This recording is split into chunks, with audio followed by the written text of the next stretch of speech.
Hello, Trail Seeker, and welcome to another exciting episode of the Learn True Health podcast. This episode is about a supplement which I had never heard of. It's a molecule that our body absolutely needs in order for the mitochondria to convert food into energy. And I'm surprised I'd never heard of it until a few weeks ago. My friend and I were sitting around talking while our kids were in gymnastics, and she said, my favorite supplement, have you ever heard of it? And I had not. And she said, this is the difference between me kind of just dragging through the day and me skipping through the day. And she's a very busy mom with a demanding career. And I've always known her to be full of energy and always be standing or moving around, completing stuff. And I've always admired her level of just her, she like for when she has days off, she wants to go for hikes. I mean, she's that kind of person. I'm like, you're on a day off. Like, why don't we just chill here? She's like, no, let's go do stuff. So she's one of those people that has such energy. And I never thought she had energy problems, but she told me that she really relies on this and a few other supplements just to make her body function more optimally, which then in turn gives her sustainable energy. And that's when I got really excited about learning more about this. And it just so happens that I was interviewing this guest the next week. Now, when I did the interview, I had never tried this supplement before. Since the interview, I have tried it.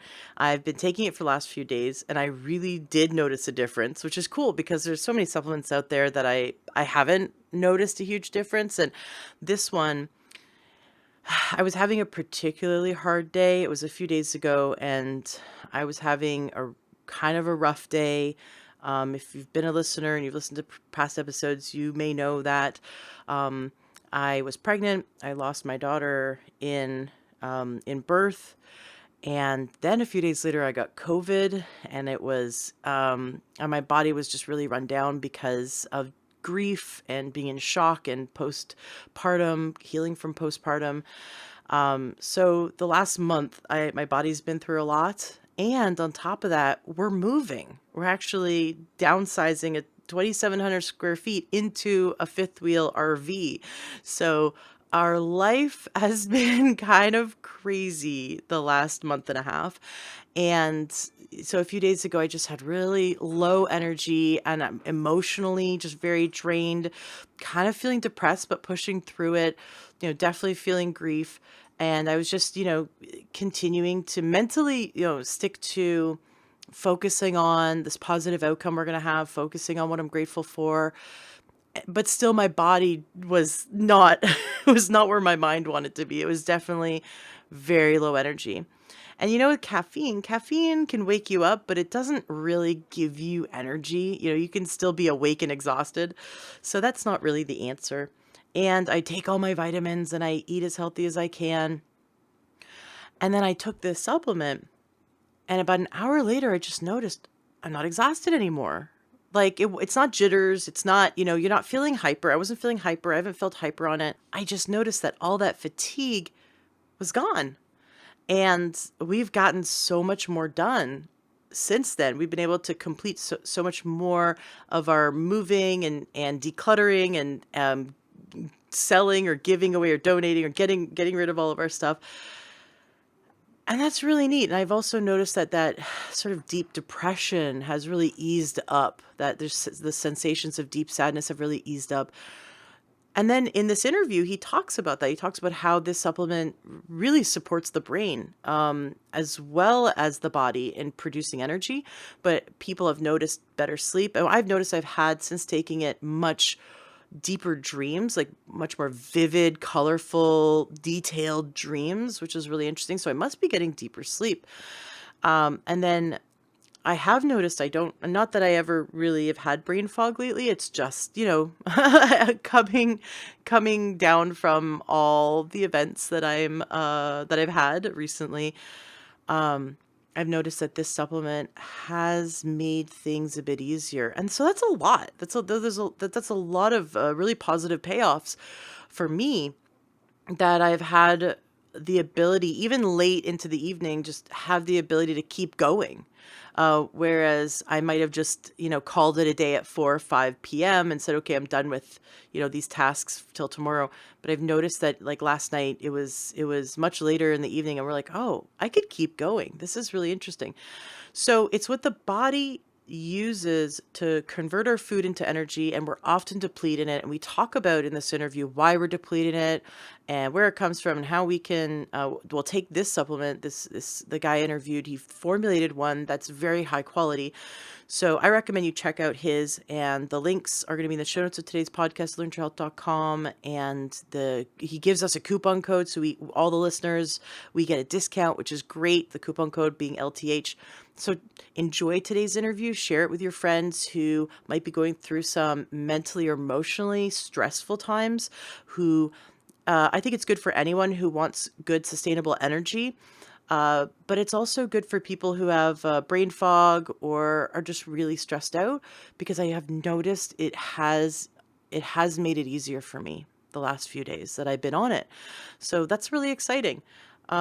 Yeah, enjoy today's show. Share it with your friends. Let me know if you do try it and what your results are. I'm always curious to hear how different, natural supplements or natural programs help people. You can join the Facebook group. Just search Learn True Health in Facebook, or go to learntruehealth.com/group. That'll redirect you to the group, and share what your experiences are with Nadovim. And let me know. I'm really curious. Let everyone know. And I will keep sharing my experiences. I also shared it with my husband, and he noticed that it's not like this boom. Like if you take a shot of espresso, you feel something jittery almost right away. It's not that. It's just like an hour later, you go, wow, I can feel it. I've got more energy. I just have more, you got more drive, you got more motivation. Your body's just functioning better. So that's really cool. Awesome. Well, enjoy today's show and let me know what you think. I'm really curious to hear the results that the other listeners get. So stay in touch. Welcome to the Learn True Health podcast. I'm your host, Ashley James. This is episode 460. I am so excited for today's guest. Caspar Szulc is on the show, president and co-founder of Innovative Medicine. Now, it's really serendipitous is about 2 weeks ago, I was hanging out with one of my friends while our kids did their gymnastics class together. And we were talking about different supplements. And she said she goes, have you ever heard of NAD? And I'm like, I look at her, I'm like, yeah, that sounds familiar, but tell me more. She goes, well, it is my favorite supplement. And I said, okay, why? Now, this is one of my friends who's super healthy, crazy, like probably the healthiest friend I know. She's so fit. She always has energy. She has 2 young kids. She has a career. So she's just kind of like always on. She's always standing or hiking, and I've never seen her sit. She's like, just has energy. And I don't ever think of her as someone who needs a supplement. But what she tells me about NAD is, she said she experimented with a lot of supplements, and NAD had the most noticeable energy boost for her. And I'm quoting her, it's the difference between dragging through the day and skipping through it. And I always see her skip through her days. So now I know her magic formula is not like cocaine or coffee. It's NAD. And then I saw that I was interviewing you, and I thought, whoa, this is so cool, because you and your father and your company created this supplement. So I'm really excited to learn about what it does and how it supports our body's ability to properly produce enough energy so we can skip through our days. So welcome to the show. Thanks for having me. And that was a great intro. I'm hoping to skip through this and give people a lot of good information. Now, do you take your own supplement? Of course. I mean, honestly, I think a lot of what started, like, why go into the supplement world, because we were really in the medical world. We have a medical clinic, was what would be something I would like to take. And that's why I started a company. It's like, what would I want to see? That was the basis of it. So I take Nadovim daily. So Nadovim, which the links to everything that we talk about today are going to be in the show notes of today's podcast at learntruehealth.com. And you're giving us a discount code. You're giving us a link, or a coupon code, I should say, LTH. The coupon code is LTH as in Learn True Health. And of course, that's the one we like to use, so the listeners know that one.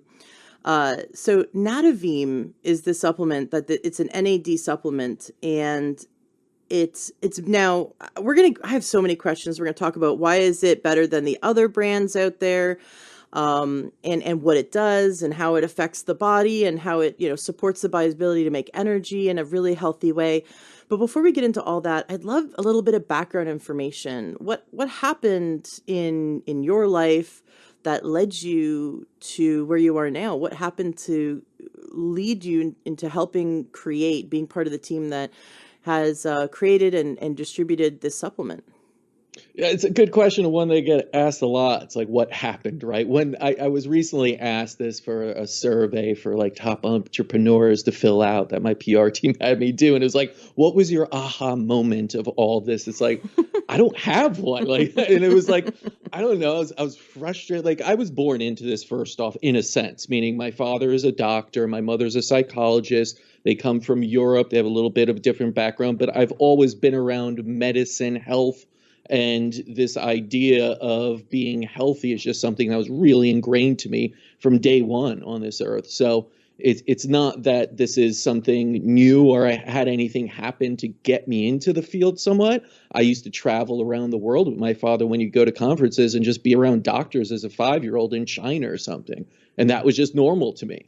So I had that sort of upbringing that happened in a sense. And then I went to school. I went to Boston University and got into finance and marketing, which was a little bit different. My father definitely wanted me to be a doctor. I was just like, you work really hard, Dad. I see patients and all that, and blood isn't my thing.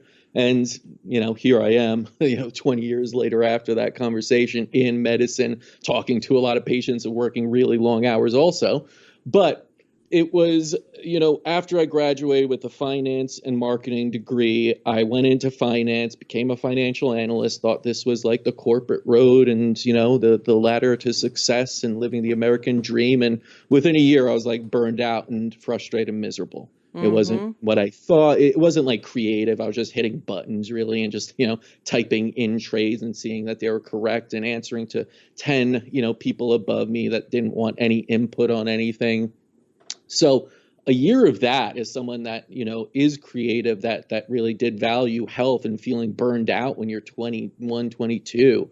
That's not good. That's like a sign, right? That something's going on. And there was an opportunity actually that my co-founder, who was a family friend growing up, who was in medical school at the time and was also frustrated with things and saw what my father was doing in this integrative field, because my father left the conventional field and being an anesthesiologist at a hospital to start to help patients regain their health rather than just mass symptoms and kind of manage disease. So he said there's a great opportunity here to get involved with, a company side so that we get more people to know about this, because not enough people do know about this idea of advanced integrative medicine, of personalizing, of really approaching things at their root causes and mind, body, spirit, and all these things that are now pretty popular. But this was early 2000s when no one was really talking about it so much. And that's what led me into starting a company in innovative medicine, into really pushing the boundaries of what we do in our medical center and still traveling the world as I did as a little child to find out what is new out there. What are experts in, different countries and continents? What are they doing that we can apply in medicine to help people? Because we do have a problem right now, and over 60% are chronically ill, and people are depressed. They have less energy than ever. They're just depleted, and so it's become a mission. And so that the whole thing is like I've done this my whole life, been around it, and I just want to expose more people to it to empower them. And that's really the backstory to everything I do and what I've been doing in this company for about 20 years now. Now, what you told me is before we hit record is that your team for 10 years was researching and developing Nadovim, this NAD supplement. But in the last 2 years, it was very intense R&D research. Can you tell us a bit about that? Yeah. So, I mean, 10 years ago would be from the point of, hey, let's do a supplement, right? Like, we know there are great things that we're utilizing within the clinic that are getting great results with patients. And there are all different types of things. It wasn't just NAD. NAD we probably introduced around 5 or so years ago in an IV format into the center after learning more about it. But we were looking at everything early on, glutathione, different types of and we were just saying, we were kind of like, what will it be? What will our supplement be? And that was like 10 years.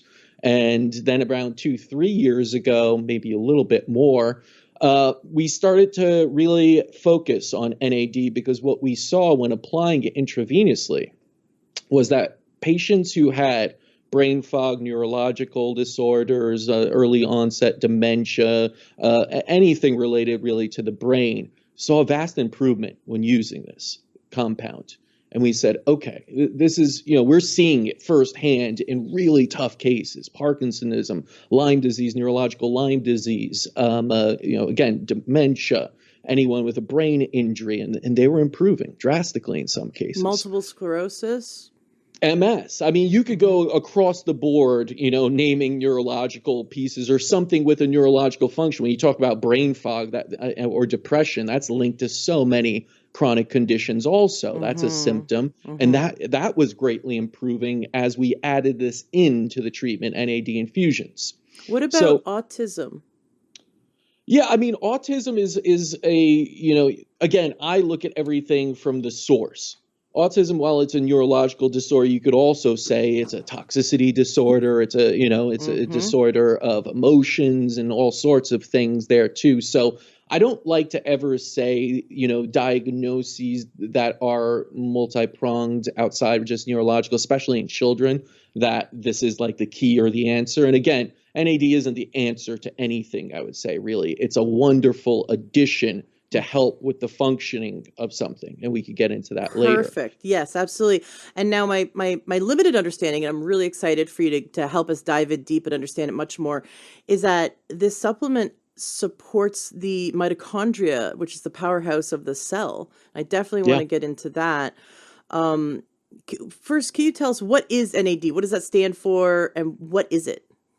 Yeah, so nicotinamide adenine dinucliotide, big word for NAD, and there's a plus I, it's basically a coenzyme factor that is in the electron chain transport whole transition of it, basically.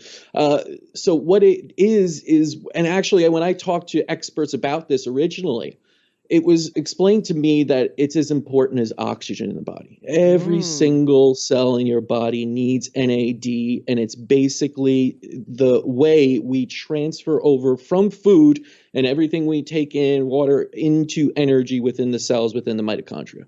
So it's incredibly essential. And the one thing I also learned is NAD gets depleted rather quickly as we age, and especially with modern day living, meaning whenever you drink alcohol, one molecule of alcohol requires 2 molecules of NAD to get that out of the body.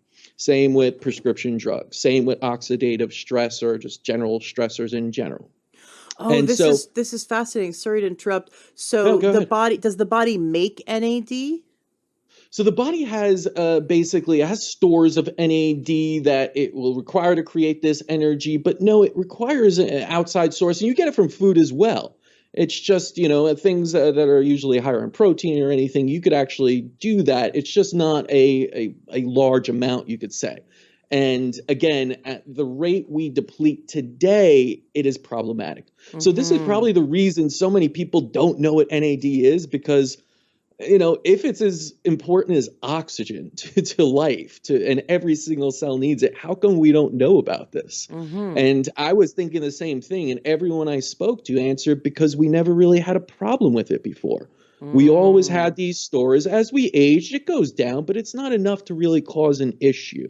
And if we eat normally, then fine. We have no need to know about this NAD plus because things are working fine. If it's not broke, don't fix it, or don't even, you don't even need to know so much about it. But because we live in a day and age where we are go, go, go, where we consume lots of things that actually take up our NAD supplies, we're being depleted at a exponential rate. So we basically have NAD depletion, or something called NED, that is happening to us, and it's happening faster and faster and faster. So it's almost like as we're aging a little bit quicker as well, it's really the NAD that's shifting out of us. And with that, we have the myriad of things that can go wrong when your mitochondria don't have the energy to replicate, to do all the functions a cell has to. So it's really at this cellular level that we're looking at where dysfunction starts to happen, and that could turn into so many different things. To simplify it, the mitochondria, which is this part of the cell that makes energy, and actually, fascinatingly enough, mitochondria is like a bacteria. So it's this really interesting, beautiful symbiotic relationship we have with it. It needs NAD in order to take our food and turn it into energy. And when we don't have enough of it, we can eat lots of food, but it's not getting converted into energy because it's also NAD is being used up because of the stressors in our life, the alcohol, the toxic stress, Right. drugs, over the counter or prescription. 70% of adult Americans are on at least one prescription medication. So 70% of Americans are being depleted. Their NAD is being depleted. And almost everyone drinks alcohol. I feel like an oddity because I really don't, like, very, very, very, very rarely drink. We don't have alcohol in our house. I could enjoy a glass of wine maybe twice a year. But that's just it. It's a very rare treat, and it's not even a treat. It's just a very rare thing in my life. And everyone around me, everyone's ordering drinks. It's very interesting. So I imagine the greater population is consuming alcohol on a daily or weekly basis. So they're depleting their NAD significantly. In addition to the NAD being depleted from the drugs they're taking, in addition to the NAD being depleted from the toxic environment that their liver's trying to get rid of, all the toxins, there's 50,000 man-made chemicals that are new to our body, that have been invented in less than the last 100 years, it's over 50,000. I've heard other doctors quote 80,000 chemicals. That are in our air, water, and soil. So they're in our food, they're in our environment, and our liver does not know what to do with it, but it takes up a lot of resources for the body to have to get rid of this. No wonder we're feeling so sluggish. And so thinking back to my friend who says NAD is the difference between just being draggy all day or just skipping through her day, that makes so much sense. Now, so Nadovim is your NAD supplement. Is there anything else in Nadovim? Is Nadovim in any way different from all the other NAD supplements out there? Yeah, it's actually drastically different in a number of ways. So Nadovim is one of the first to market that actually uses fully formed NAD. So it's not a precursor. And most of the others go with the precursor, which is nicotinamide riboside, NR. And so anytime you take an NR supplement, you require other elements to it as well to then recombine and turn into NAD. And absolutely, I'm not saying that won't help, but there are processes that have to happen in the body. Some energy is actually expensed to require you to take that precursor, turn it into NAD, bring it to the cells, and then fuel those cells. So what we realized was that, listen, you don't use NR in infusions, right? And no doctor does that. They use real full-formed NAD. It is a larger and delicate molecule. But what we also realized when we looked at the research is taken alone, it is true that it gets somewhat hydrolyzed within the small intestine, and you lose some of that bioavailability. But when you combine it with other elements, especially ones like coenzyme Q10, which have been studied when they take it orally with NAD, it's great for chronic fatigue syndrome patients. They showed a study out of Spain that showed great improvement in HRV and general energy levels when done together in specific ratios. So we did that, and really we approached this as what is the best synergistic model of different elements we could use and ingredients to get the best results. And so I always say it's like creating a wonderful meal. If you're going to a Michelin star restaurant, they're never going to just put a really nice piece of steak on your plate and say, eat it. They're always going to garnish it with something. They're always going to put some nice vegetables that complement it, some whatever it is, mashed potato, anything with it that comes together, and you get a really good meal. That's what you should be looking for also in a supplement. Something that enhances each ingredient and works together synergistically. So we also included glycine, great for the brain, great for memory. We included thiamine. We included bacopa, which is, of course, a known herbal and enhancer of cognitive function. Cat's claw, inflammation was an issue we looked at as well. So there are 8 ingredients in it together, and we looked at the precise also dosage of everything in there. So when you have 33 milligrams of coenzyme Q10, it doesn't sound like a lot, but it's really there to boost the actual NAD, which you get 200 milligrams of. And that increases the bioavailability, that helps with the actual delivering of it. And why we say, you know, where most people look at NAD or NR supplements as just cellular health and overall well-being, we looked at the brain because we added those elements such as bacopa and everything and realized 20% of all your energy in NAD is consumed by the brain.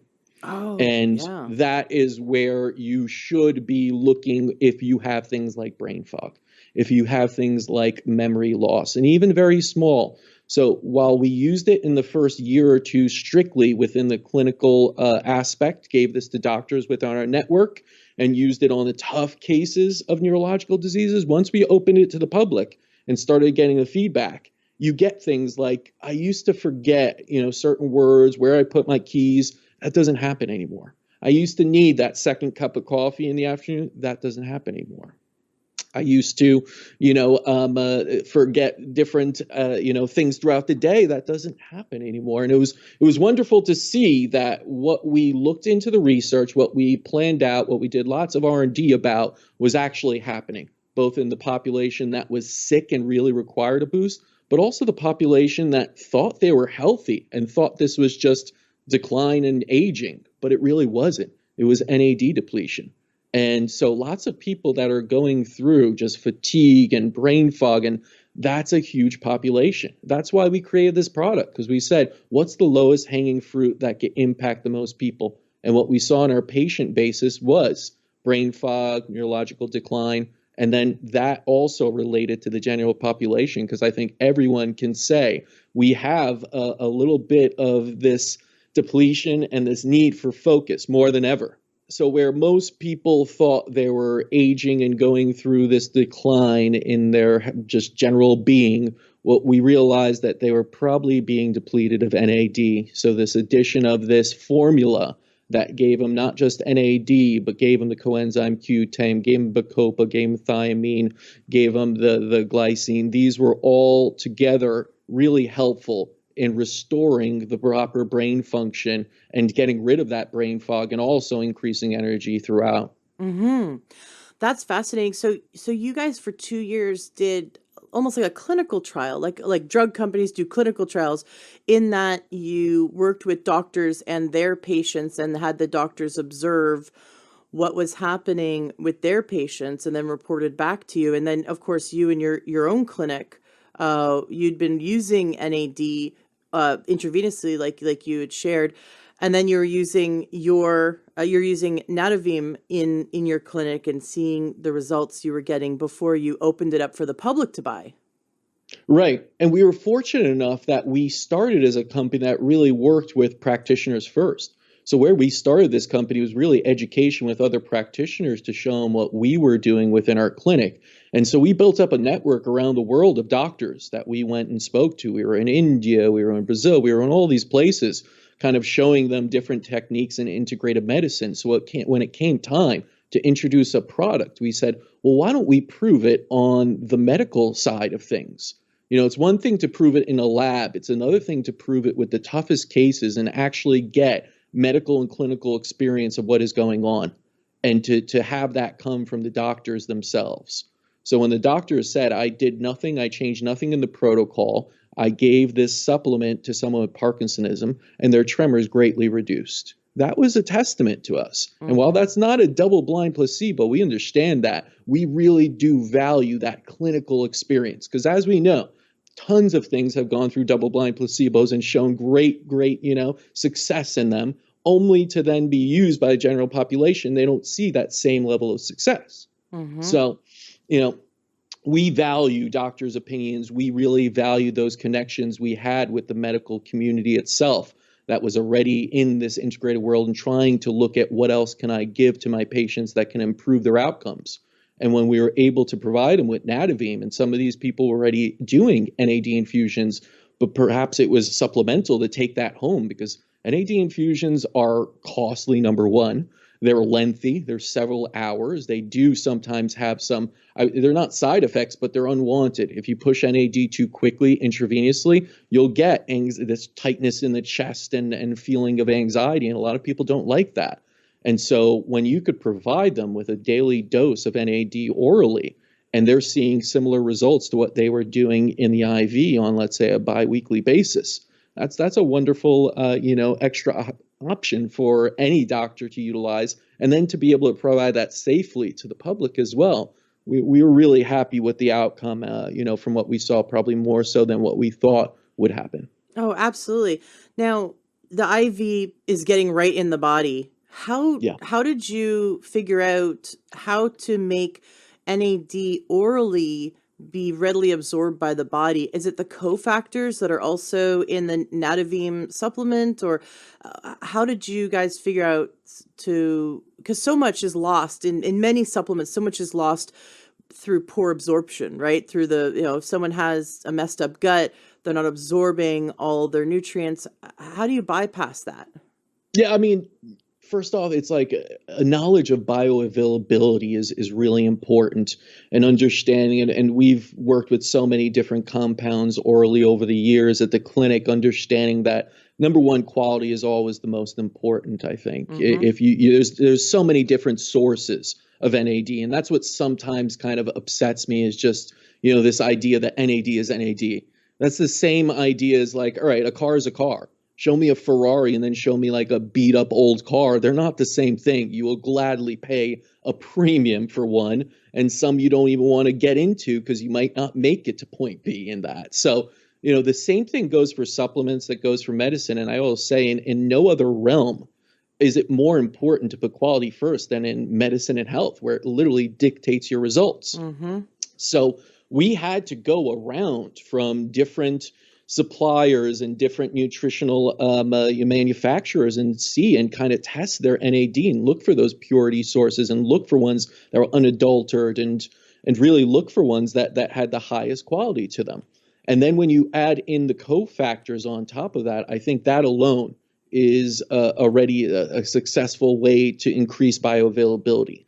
Now, the one thing I'll say about NAD, I think it's still often misunderstood as to how it really works. And I think we're still learning about it, because a lot of the competitors or people in R will state that, yes, once you ingest it, it's hydrolyzed and it won't make its way into the bloodstream. And that's based off a 1980 study of rats that, you could look at, and we did, and there were definitely some flaws to that and some, conceptions there that didn't really make all that much sense. And once we did look at other studies that were more recent coming out of Japan and other places, you could see that there is a new knowledge, I think, to understanding how it can be broken up and basically recombined. And my co-founder, who's a doctor, looked into this and started looking at those studies and published an article on the bioavailability of not just precursors, but NAD itself.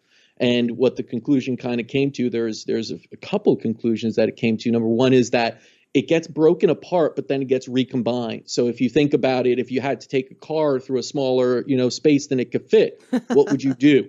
Right? You take off the wheels, maybe, separate it a little bit, but once it's back in there, you could recombine it pretty easily, as opposed to even the precursors do need to be broken as well to go through and be available. And then they need to recombine with something else that's in the bloodstream before they become NAD. So you're going to require those extra elements, whereas you already had the whole car going in. And then there are new understandings of how certain transporters in the gut can actually take the whole molecule and bring it through. And that's something science is just tapping into. I think just last year they found that larger molecules close to NAD and those that are actually associated with some of the precursors that are even larger than NR are crossing fully formed through the barrier, through the gut barrier in and become bioavailable and useful that way. So I mean, it's still, the science is ever changing. That whole Mm-hmm. idea of the science is settled is always makes me chuckle a little bit when people say that, because science by nature changes, almost every single day when we make new discoveries, and we'll never stop making new discoveries Right. about these things.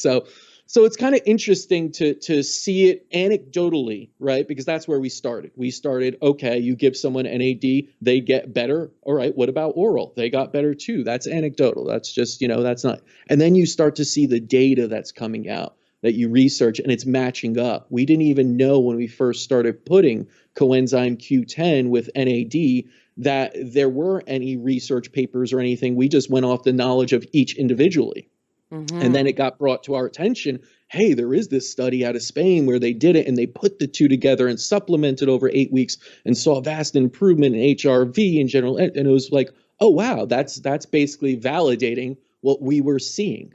Mm-hmm. So, that is kind of the breakdown of where we went in this idea of bioavailability, always looking at quality first, looking at the purity of it, looking what the cofactors can be that can increase not just absorption rate, but effectiveness once it gets in. And then, of course, looking at what the data is showing. That are we seeing a placebo in all these patients? Or is there something to it? And I think the science is catching up, and there is something to it. And I know there are a lot of great researchers out there that are just looking at NAD and finding new things all the time. So I think we're still in a relatively early stage of understanding the usefulness and also how it works, the mechanisms of NAD within the body that go beyond this understanding of, oh, it just, supplies the mitochondria with energy and it gets in through this, and you need precursors or you need this. So it's ever evolving, which is kind of cool. And at the same time, I understand it could be a little bit confusing for some, but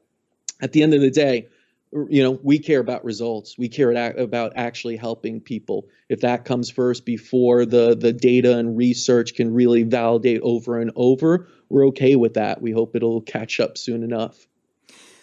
So Nadovim is giving the body the nutrients that are natural to the body needs, but the body is deplete in.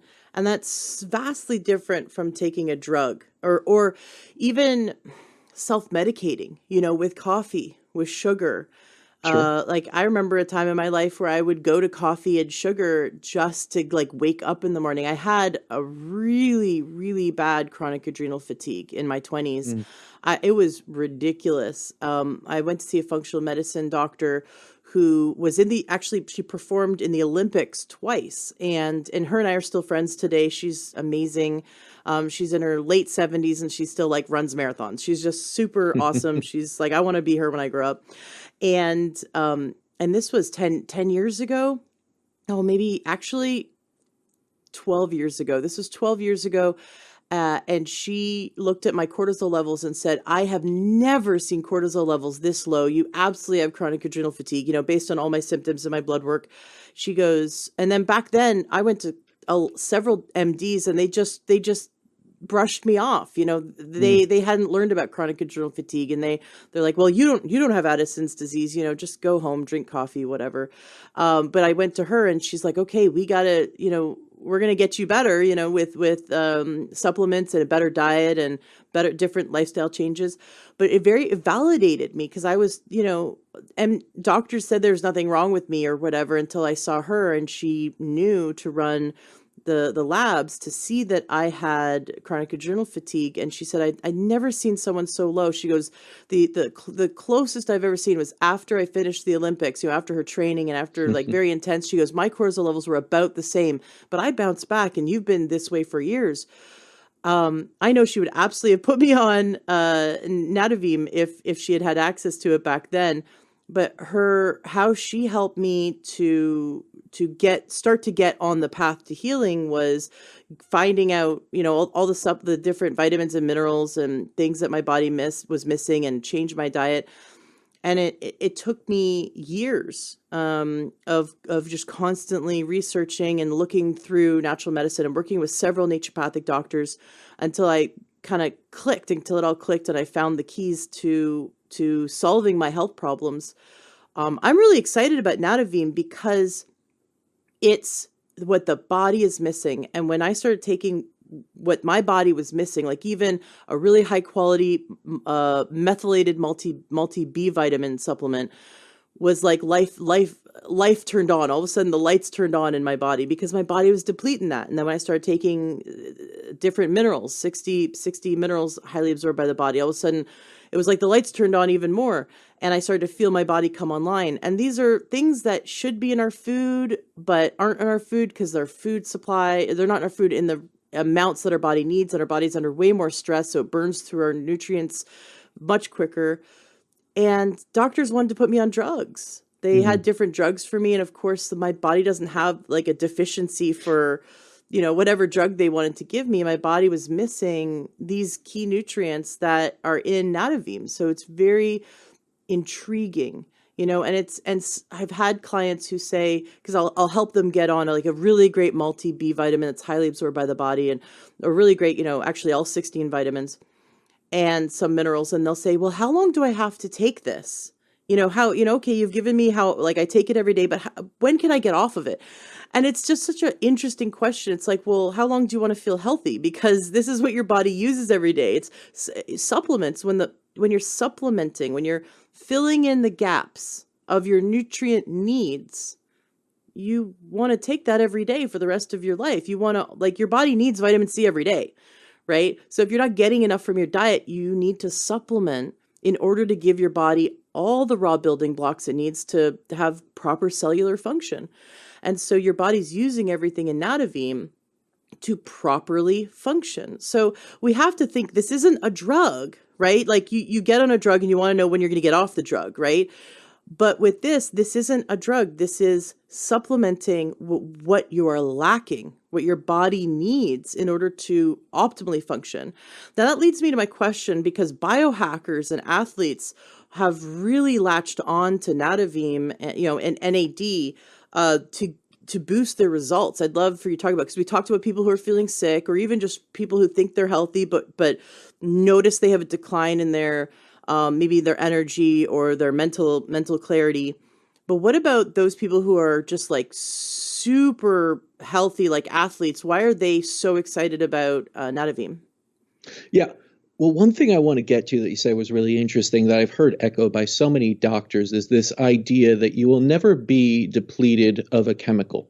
You will never be depleted of a drug or anything. You will be depleted of so many other things. And that's a cause of the way we live, and even our food supply being depleted, even our soil somewhat being depleted. I know I had Dr. James D. Nicolantonio recently, who wrote The Mineral Fix, and he said, we're basically, the soil that we have right now is 30 to 50% less magnesium than it was 30 years ago. So we have 30 to 50% of Americans are basically depleted of magnesium. The numbers add up right there. And so much of what is going on is not a depletion of a chemical. It is a depletion of the nutrients which we require, which are building blocks to our bodies functioning.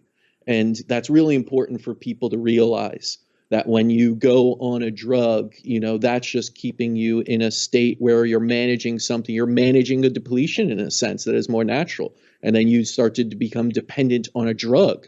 And so we never like that approach. And I do think it's really important to state that something like Nadovim and everything we do at our company and how we try and teach other doctors to work is not to look at someone as, oh, you're depleted of a drug, let me give it to you. But let's find out what's really going on. What's at the source of this? What is that underlying dysfunction and root cause, and go after that. So that's really important distinction of how you approach your health as well, because anyone could say, oh, you want more energy? Just take in more caffeine, drink 5-hour energies all day. Some people do it. But trust me, that's not healthy. That is the opposite of healthy. Your biorhythms and chronobiological system is totally screwed up when you do that. That's what causes adrenal fatigue and causes hormones to go out of balance and everything else, and a cascade of other things you don't want happening. Now, to get into that idea, I've always said that if you look at biohackers and performance optimizers, they are doing the same thing that medicine should be doing, which is absolutely just how do we get you to your best self? How do we optimize your body, mind, and spirit?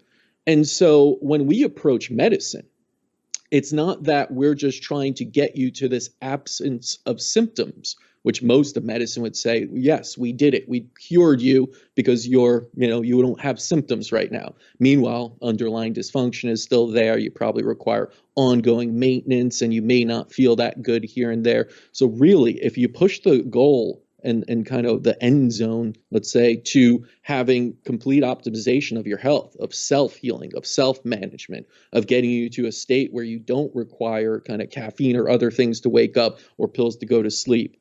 That's what the aim of any medical treatment should be. And that's also the aim of where biohackers go. And they know this because they're very, very passionate about it. So when they're looking at compounds to help their mitochondrial function, to help how they're feeling throughout the day, to give them that 1% to 2% edge. And when, I was on Dave Asprey's podcast and he told me about his experience, he said, it's really nuanced. And that's when I know something works because I'm already healthy. I'm already taking so many things to optimize me and I'm not in a sick state anymore. But you're looking for these nuanced improvements and being able to say, okay, I could focus for 20, 30 minutes longer without having to take a break. I can go a little bit more in my workout. We had a professional soccer player who said, I was already, I'm 21, 22, he said, and I'm already full of energy on the field. What was great for me was when I was doing in the back area, looking at tape and doing all the training that way and the kind of homework you got to do, I was zoned in so much longer after a long day of doing practice. After the physical exertion, I would usually be a little bit mentally exhausted. But with Nadovim, I had that extra edge to now have that mental strength to keep going, to stay really focused when others were kind of, zoning out on these things. And I could pick up on the reads and different offensives I had to defend against. So that's where, when you're talking about these top performers, they're looking for just any little edge to get ahead. And Nadovim was able to provide that. So I think that's why they latched on. You had these big guys taking them and talking about it and saying, yeah, I noticed it. And I do everything I can, I take 100+ pills sometimes to see what works and what doesn't. And Nadovim was one of those that actually did bring them to those nuanced senses of improvement, and they actually saw it, and for them that means the world. So we were really pleased with that. We of course we started with patients. We started with people that are pretty sick and said, hey, can we help you guys? And we didn't even focus, but what became of it was, yes, the biohackers and athletes, absolutely, they know what NAD is.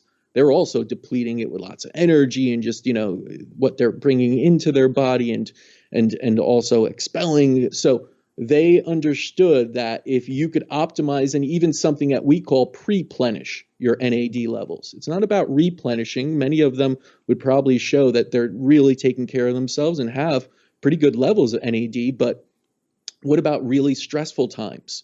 Can they pre-plenish so that when the stress hits, when they do have to work 12, 14-hour days or really go deep into competition, will they have the levels to keep going?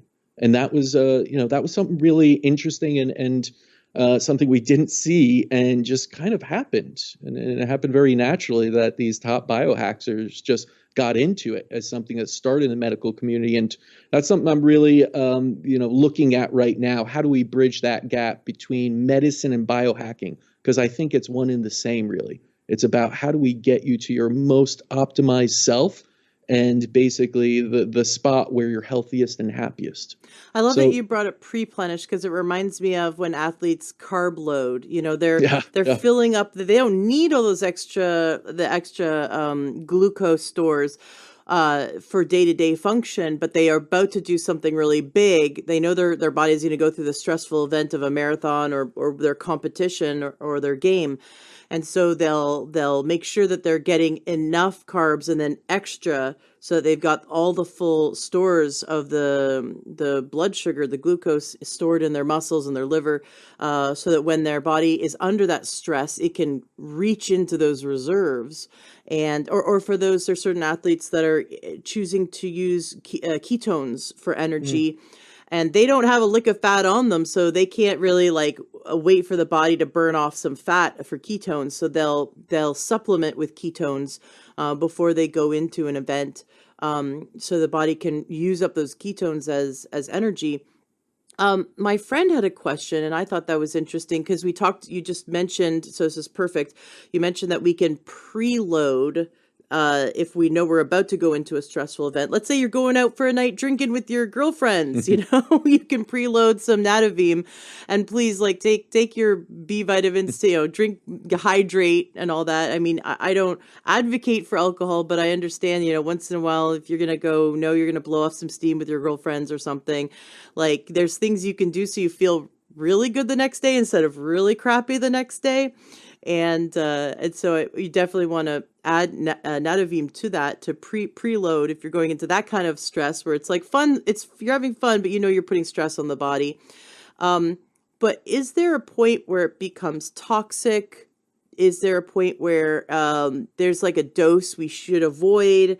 Or is this something the body uses? It doesn't hurt the body to use it. I just getting into understanding that, like, how long does it take for the body to clear it out of the system? Is it cleared out through the kidneys or through the liver? Can you just explain a little bit about just understanding how much we should take? Is there an upper limit to the dose, and what happens if someone takes too much, and how is it cleared out of the body? Yeah, I think this is a question like with everything. You could have too much water, you could have too much oxygen, you could have too much of anything in this world. So, I don't like when people like, there's no way this could ever, harm you or anything. I mean, listen, you could take a bunch and this isn't anything that is toxic. It will be flushed through the liver. It will be broken down. Will it cause some stress? I'm sure if you took an enormous amount. But you have to understand that a lot of times when you do these infusions, you take in thousands and thousands of milligrams sometimes at a time. And we're talking about 200 that's going through the oral system as opposed to 1,000 that's going through an intravenous directly into the bloodstream. Right. And there are no toxic elements to that. And that's completely safe kind of method of getting NAD into the system and utilizing that. And it will be somewhat utilized within the cells, and those that aren't are easily passed out without any of that toxic kind of element that you would have in many synthetic drugs and chemicals. So, we found it as an incredibly safe method of delivering something that will provide you with energy and that every single cell utilizes. So you go through a lot of NAD. And again, if you're talking about someone that is depleted, then it's important to look at that as a cause of symptoms, as a cause of dysfunction and unhealthy state. So when we kind of look at this idea of are there toxicity, I think at any high rate you could have anything can be a toxin to the body. We all say the devil is in the dosage, but there's a lot of forgiveness with something like NAD. There's a lot of forgiveness with, applying it through an oral method where, you could take double the dosage, 4 pill. That really wouldn't do too much, as opposed to something where if you took a synthetic material, if you doubled that, it may have a huge impact on you. But the body is utilizing this, just like with oxygen or anything else. It knows what to do it, even if it's too much. It will, change and adapt to that in a way that doesn't make it toxic, that the kidneys can expel, that goes out within the urine and through through your GI system. So we felt it was a wonderful option for those who are suffering from any type of brain fog, anything like that. And again, I do believe that too many people don't even recognize that they are suffering from some small kind of version of brain fog or short-term memory loss, all these things. And I think it's almost an epidemic right now where we're required to focus so much. We're required to use our brains. You talk about the Industrial Revolution. We were required to use our muscles a lot. And now we're in the information age. We're in an age where we sit in front of, a computer for long bouts of time and need to process things very quickly. All these tabs open you think about, and then you have your phone. You walk around anywhere in this day and age, everyone's going to be looking down at their phone and processing so many pieces of information. That's just the brain at work. We're asking so much of our brains these days. And that's why it was really important to find something. Well, how do we protect that one thing that top scientists have said is the most complex object in the known universe, is your brain. So it was really important to find out how to do that without being like this limitless pill, let's say, from the movie that had so many side effects, that was a chemical. And there are definitely ways you could stimulate the brain that is chemically induced. Lots of drugs do that. Adderall is, type of methamphetamine, mostly, that does that, but that has serious consequences. So while I would never compare having Nadovim to something like that, to a drug, I would say that I think it's a happy medium between kind of nothing or just going about your day and being in that state of brain fog and trying something like Adderall or anything else. So we've actually had people that were on Adderall utilize this and say that it was actually really good to utilize that instead of that and get away from the jitters, get away from the side effects of that, getting away from the sleepless nights. I mean, NAD is really useful for chronobiological restoration. So people have deeper sleep, and we noticed that with people wearing Oura rings. Their sleep score went up dramatically, and their deep sleep went up.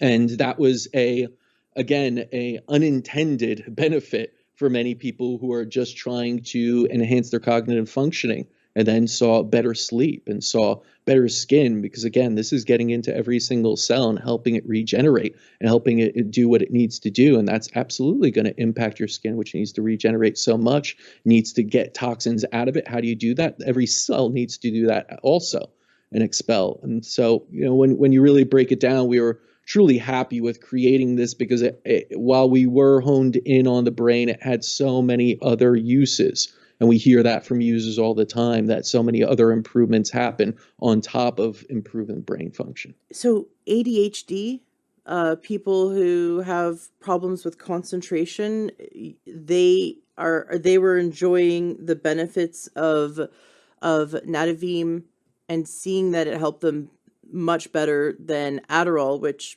like you said, has those side effects. I have a really close friend who, like 15 years ago, was on Adderall, and to this day still suffers from the side effects because it destroyed his, or not destroyed, but it compromised his ability to make healthy stress hormones. And so this is like 15 years later, after he's off those drugs, his body is still not regulating his stress hormones appropriately, and that is a side effect. And so you can get off a drug and you may have side effects years later, which just blows my mind, because we kind of, we're not given true informed consent when we get on drugs. We're not. Informed consent is when the doctor tells you here's all the possible things that could go wrong, and here's all the things that are could go right, and here are all the alternatives that you could choose to do instead of this. I mean, have you ever had that talk with your doctor? Like, no, they're like, hey, get on this. You might notice diarrhea. Call me if you do. But that's just one of they might list 3 side effects, but they're not really telling you, like, you might have long-term damage from this. And, they're not going to sit down with you and give you all the studies and explain to you, give you true informed consent. We have to essentially advocate for that, and also go do our own research and read through some papers and inform ourselves about the effects of a drug or a treatment, not just leave it up to the doctor. So that's what true informed consent is. And I think if everyone got true informed consent, a lot of people would ask for a second opinion, go see some other kinds of doctors, hopefully holistic doctors, functional medicine doctors, like those, like at your clinic, And so they're getting, better integrative medicine, and look at other options, look at other choices that would have less side effects, or hopefully no side effects and just side benefits, seeing other Yeah. parts of their body healing, like we're doing with Nadovim, seeing all these other side benefits like skin. And, you already knew it was going to help with the brain, but seeing that it's helping improve other systems of the body, because every cell that has a mitochondria will use NAD. And so that makes so much sense. But the fact that you had the testimonials from people who have been on Adderall or know they have ADHD and are seeing that they're able to perform better on something natural that isn't going to harm them, because their bodies, it's natural in that the body is deplete of this substance. It's what the body needs, not an artificial substance that has all these side effects, that actually ends up depleting the body more of NAD, because the body has to use up more NAD in order to clear out those toxins of the drug. So it just blows my mind. We take someone with an illness, or with symptoms, right? With like ADHD, give them something that then depletes them further of NAD, when their brain actually needed more NAD to function better. Well, it's a vicious cycle, and you can't blame the doctors if that's the options they're given. You can't blame a handyman if he comes in, he only has a hammer and he's trying to fix the pipe and just using that instead of a wrench. Can you really blame them so much? So I don't want to. And another point to that whole informed consent is that I think it's really difficult nowadays to truly have informed consent, because it's so hard to weed through so many different pieces of information. You have one piece of data that shows it's good. You have another research study that may show you something else. I think the thing that I would love to see with people that are going through anything is the ability to kind of go in a pattern that makes sense, to try things that are the least toxic and easiest to get, and then work your way up. Like, why would you come in with a little bit of pain and go straight to surgery? And that happens a lot. Like, a lot of doctors are like, oh, this could be this. Let's go in with back surgery, which my father performed back surgery. There is a lot of complications that may arise when you start working on the spine. Tons. So for me, it always, when I looked at medicine, I thought we kind of had it positioned incorrectly. That aside from the whole informed consent sort of piece of it, it's that we went to kind of 0 to 100 way too quick. We went from I have pain to being on painkillers like that. And why didn't we try? Why didn't you go to chiropractor first? Why didn't you go acupuncture? Why didn't you try this anti-inflammatory? Why don't you try turmeric pill? Why don't, there's a list of things we should try. And for me, the same is with, okay, you have some brain fog. Why go directly to Adderall? You have someone with ADHD. Why would you put them on something that is a class, 3 or so drug that can be abused so easily, that has real side effects, that even if you weren't informed that much, you could easily find stuff that are just like, whoa, that kind of scares me a little bit, what I'm hearing about some people that use this. And of course, you could look at something like that and be like, well, it's not double-blind placebo and it doesn't have vast improvement in this. Yeah, but sometimes that's what your body is just craving a little bit. You don't have to go all in on something that has all of these side effects. And that's why I sometimes have to sit there and laugh when I watch a pharmaceutical drug commercial. And it's like 10 seconds of people being happy, followed by 30 seconds of really quick talk about everything that could go wrong with you. Could cause anal leakage and death. Yeah. And it's just, and then they're happy in the background, dancing to the nice music and everything. It's like, why would you turn to that as your first recourse? And then unfortunately, what a lot of what happens and what we see in medicine is that they turn to that, they turn to surgery, they turn to really big things. They still don't get better. And then they turn back to the easy stuff like Nadovim or going to a holistic center or something like that, when already it's like, whoa, there's a lot going on wrong now. If you came to us first, maybe it would have been much easier. So I think it's a little bit backwards in that sense alone. Even with the informed consent, it's just about the number of options. You wouldn't, if you started training, like if you were just out of shape, maybe a little overweight, you wouldn't go to like an Olympic trainer and be like, all right, I'm going all in with this Olympic trainer 6 times a week, 3 hours, moving into this big gym out there. It would be like, why are you doing that? Just do some push-ups in the morning. Start there, right? Start with something simple and easy that won't require so much of you and go Mm-hmm. from there. So I wish people kind of, on top of doing their own research, which I think is incredibly important, I think what I've heard from a lot of people is it's confusing. There is a research study by the manufacturer of this drug that shows it's amazing. Then there are people on forums that say they grew a third arm from this. Then there's this, then there's that. It's like, paradox of choice isn't good. That's not informed consent either, in a sense.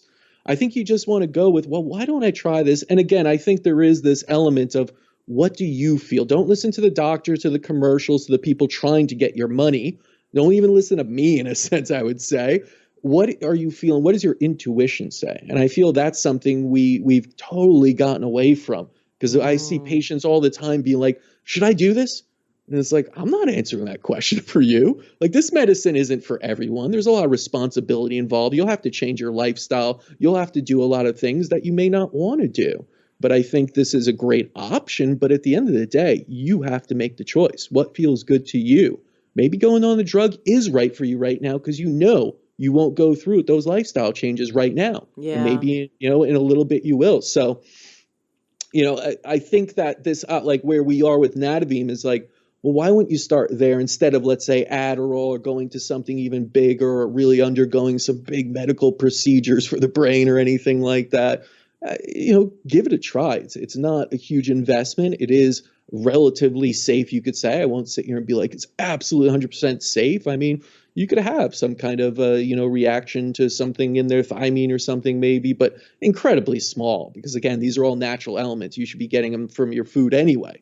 Mm-hmm. Um, Mm-hmm. so that's kind of my input on that, because I do see that happening a lot within the medical field and within just this idea of all right, what are my options? And it's like, whoa, you went really quick from being like, I have a little pain, to again going under the knife, or I have a little brain fog, to being on a high dosage of something that's addictive and has a lot of side effects. Right. Right. I have a friend who's a naturopathic physician, and she became, I don't know, I want to say jaded maybe, because when she first started out, she'd get patients that came in with like high blood pressure, and she'd be like, okay, you're going to walk 20 minutes every day, and you're going to eat this way and take these supplements. And then they'd come back and they still have high blood pressure, and they hadn't done anything, or maybe they did one out of three things that she told them to do. And it's like, no, you got to make these lifestyle changes, because that's what's causing the high blood pressure. And we're going to, listen to the symptoms of the body, and give the body what it needs. And not everyone was willing to, motivated to, or ready to make lifestyle changes that would give them better health, which just like blows my mind, because I'm like, tell me what to do. I'm ready to do it. I want to be better. I want to be even better. I'm always striving for better health, because I suffered for so many years, and so many of my listeners are sick of being sick, and they're motivated. They're here listening. They're listening for over an hour because they are motivated to Yeah. make healthy changes in their life. But maybe they have a husband or a friend or an aunt or whatever that has these problems, but they're not willing to stop drinking a bottle of wine a night. They're not willing Right. to go for a walk 20 minutes every day, right? They're just, at this point in time, you can't do it for them, right? The doctor, the naturopathic doctor or the functional medicine practitioner isn't going to come home with you and get you to make these lifestyle changes. It is up to us as individuals. And I like that Nadovim is it's a small thing you can start. Like if it seems too daunting, too overwhelming to exercise every day, if you haven't been exercising for years, it's like, oh gosh, like that just seems overwhelming. But could you start your day off with a big glass of water and a capsule of Nadovim? Yes. And that's what my friend does, who says she just floats through her day and bounces through her day, and has she gets up at I think 5:30 in the morning to be able to beat traffic to drive, because she lives pretty far away from Seattle, she has a beautiful cabin in the woods, and And so she has to get up before everyone else and go downtown Seattle, and then she manages this huge ordeal. What she does, managing this big company, and like all the people below her that report to her, and all the decisions she has to make through the day. And every time we make a decision, it uses up our brain power. And there's some fun studies about that. That we, at the end of the day, is that's why at like 11 at night you can't stick to your diet, and you're like, standing there in front of the fridge, just like, I'll just eat everything. Because every time we make a decision, like we only have a certain amount of decisions, like power, like the power of our brain can only handle so many decisions in a day. Because, the brain's now run out of its NAD, and it's just like, just shovel food in my face. I can't take it anymore. And throughout the day, every decision we make kind of depletes. It depletes more of that energy of the brain. And I just wonder how Nadovim would help, since it's supporting the brain's ability to have energy, how that would then translate into increasing our ability to have like willpower at the end of the day. So there's fun studies about willpower and how it gets depleted if we work at a job that requires us to make a lot of decisions, a lot of choices through the day. And so, because that, I don't know if you've ever done that, where you had to make a ton of choices, and at the end of the day, you're just like, your brain is spent, and you can actually feel it. So it's like it's deplete of its energy and nutrients. But yeah, she just always has energy and always bounces around. Like I've always been impressed by her, and now I know her secret. And I'm so excited to know that it's because she's been taking the supplement, and she said it's her absolute favorite supplement. What about depression? You kind of mentioned that. How does Nadovim help with people who have depression? I think, again, depression is one of those things you kind of got to look at from a holistic standpoint. So, I mean, I even read and interviewed a Dr. Jody Skillicorn, who wrote a book about healing depression without medication. Basically said, the idea being chemical imbalances has been debunked, and we're going about it all wrong. Depression, and there's so many different contributing factors. Diet, of course, your microbiome now is really linked to depression, and certain strains even being there. And I mean, there's so many different causes of depression. But at the end of the day, if you have the vitality or the energy to make decisions that are going to be better for you, I think that's everything. I think that's a huge part to getting out of a depressive state somewhat. Depression is a terrible state to be in, but it's also one that drains you considerably. It's one of those states that if you look at the scale of consciousness and what David Hawkins put out there, it's a negative conscious state, very low and draining of energy, and kind of, keeps you down. You need to work yourself up from there, from, feelings of guilt, hate, depression, shame, up into neutrality. And the idea that you would have more energy to make, certain things, to go to certain things, to get outside and have these small wins can be the difference in starting to get out of depression. And of course, each case is different. I'm not going to say that if you're chronically depressed and take Nadovim, you'll be better. There's a ton of things you probably have to do to get your state into a good emotional state, out of depressive moods. However, the one thing that I keep turning back to, when people ask about these things in general, wellness and depression, depressive moods, is kind of like this idea of you never have time, or you're just stuck and you have this outlook on life that is depressive. I think when you have energy and vitality, that shifts. The greatest resource, everyone has 24 hours in the day. Do you have the energy to actually do things? Do you, like you said, come home and kind of just lay around? Turn on Netflix and sit there and then start to question your life. What am I doing? I'm just sitting around, not meeting people, not doing, like, that could keep you in a depressive mood. I think what we've realized even through this whole lockdown is this: we need connection, but at the same time, if we don't have the willingness, the vitality, the energy to even get up out of bed when we get in really early at night and just sit there and kind of, just like you said, just veg out, because that's we have no willpower left, and just sit there and kind of become zombies to a TV screen or even a computer screen, that can lead to a loss of purpose, a loss of connection. And I think those are some of the biggest causes of depression. I would much rather look at those sort of things than look at, chemical imbalances and just drug you up. and say, take this pill, this antidepressant. And we know that can have serious consequences as well as dependency. So, when I look at something like depression, like this feeling of, which I also kind of correlate with a feeling of lack of purpose, which I see in tons of patients. There was at one point we were creating a program for patients of things they could do outside of the office, because we knew we only had them an hour or two a week in the office for treatments. And so many would ask, what should I do outside? And of course, we gave them all these tips, but we wanted to put it in the program. We interviewed hundreds of patients, hundreds of doctors, and really wanted to get it down to an X factor. What's that one thing that was the difference between two people with the same diagnosis, same treatment plans, same everything, demographic? So what we saw when we took two patients that similar demographics, similar diagnoses, similar background, and went through the similar treatment plans, was that if one got better and one didn't, we wanted to know what the difference was. Why was one receiving the same type of treatment plan getting better and the other one would maybe see improvement but then slide back after the treatment plan was done? And the thing we really broke it down to, this X factor, was purpose. Was this idea that one had a purpose to go live and see her grandchildren and travel the world, whereas the other one didn't. They were still very much stuck on, I am disease X. That is who I am. They didn't really have a purpose. Maybe they've been out of work for a while and were chronically ill in bed, and suddenly even the idea of what do I do? What is the next step in my life kind of scared them. And they didn't have that purpose. So we really ingrained in this program, what we did was first create a purpose for you.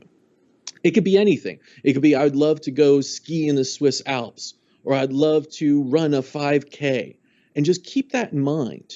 But where I think something like a supplement like NAD, it gives you the vitality and the cognitive kind of functioning to be able to really focus on that, to be able to do certain things and take those steps, have that little bit of energy to start with one small win, one small step. Like you said, if it's getting better, like start with just waking up and having that glass of water. And that'll be one step. The next day, get up and take a few deep breaths. The next day, have a little bit more energy and stretch a little bit. See yourself running that 5K more and more and be positive. And the next day, take a few more steps down the stairs, maybe walk outside, maybe do 0.1K your first time, right? And then keep going from there. And I think where Nadovim falls in, it gives you that little bit of energy, edge, and clarity to do that and to always be focused on this purpose. So I think when you look at anything, whether it's depression, whether it's, getting out of a state of feeling stuck in your life or being disconnected, it's about finding what really brings you passion, that purpose. And it could be something small, it could be something big. That's up to you. Don't look to anywhere else for that. Really sit down with a journal, write that down. But then use little things, little pieces, little tips, whether that's breathing techniques or anything else, or Nadovim, to then give you the best chances to see that through, to take those little small steps. And I think when you're really stuck on that, when every day before you go to sleep, when you wake up, you're thinking about that thing, that what you want to do, what you want to accomplish, that becomes a priority. Like you said, I think right now what people are suffering from, health isn't a priority to them. That's the truth. That unfortunate truth is that for too many people, they have the ability to make the right choices. They have the ability to do these things, and they don't. They will drink every night. They will, stay up late and take pills or whatever. And that's not to fault. I never like to put, blame and guilt. But it's just to say, take, responsibility. If you truly prioritize something, if that means the world to you, you'll put it at the top. You'll stop. You'll close your computer screen at 9 p.m. because that's going to screw up your circadian rhythms and probably keep you up at night stressing. And then you'll have a bad day and you'll need coffee again. Your adrenals will go down. It'll become habitual. You'll need sleeping pills to go to sleep, lots of caffeine in the morning, and suddenly you're wondering why your hormones all screwed up and you're chronically ill. That's the thing. So I think when you take something like Nadovim, it gives you an edge to actually see through those choices. It gives you that little bit of a boost to then say, okay, I want to do this. And that's what I realized. I mean, I'm not immune to any of this, even though I work in a center, have access to wonderful things. Like I live in New York City. It's stressful. I run multiple companies. That's stressful. Sometimes I work way too long. But when I do realize, hey, I prioritize health and I, have the energy to see through certain things and do them correctly, then I do take 20 minutes to meditate on a stressful day. I do drink more fluids and stand up a lot more, even though I could be glued to my computer doing work all day. So I think that's where, what leads me to believe where Nadovim's place in something like depression isn't the treatment of depression so much, although it could be the source. You never know. I'm not saying it is or isn't. NAD depletion may be a cause of depression for sure. But at the same time, even if it weren't, I would say take it also, because I think it'll lead you to have that clarity and that extra mental boost to then see through actions that bring you out of a depressive state, that get you connected again to the world, that bring you into your purpose and passion. Oh, I love that answer. That's so fantastic.